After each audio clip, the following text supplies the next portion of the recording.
Hi, I'm Seth Williams, and I will be performing The One Thing. There's another story I heard about myself once. We had this teacher in high school whose kid went to our high school. His name was Mr. McNamara, and his son Jake McNamara went to our high school. He was a sophomore when I was a senior, so he was 2 years behind me. And Mr. McNamara was a jerk. And one weekend, he and his wife decided to leave town, which you should never do if you're a jerk. And Jake McNamara decided to throw a party at the teacher's house. Hooray! And everyone around town heard about it, and we all got up individually and thought, okay, let's go over there and destroy the place. I walked into this party, and everyone I had ever met was there, and everybody was drinking like it was the end of the world. People were drinking like it was the Civil War, and the doctor was coming to saw our legs off. It was totally unsupervised. We were dogs without horses. We were running wild.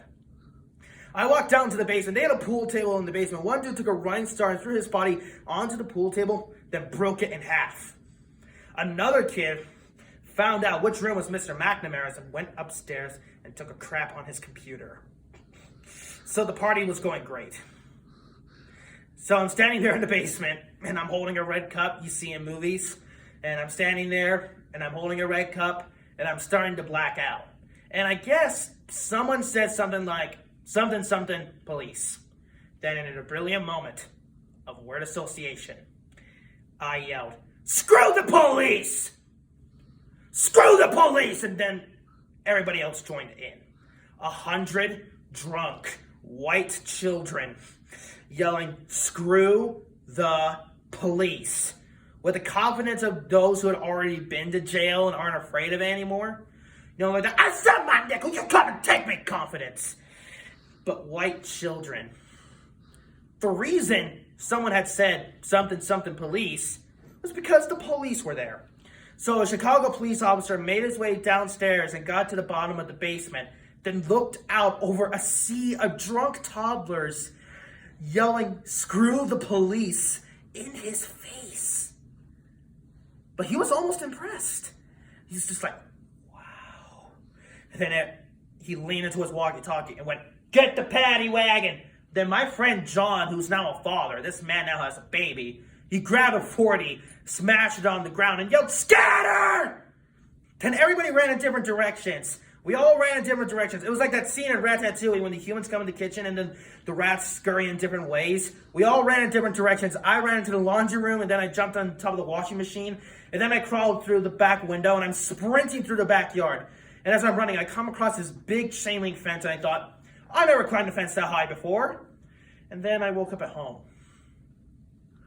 On Monday, I went to school because that's what we did back then.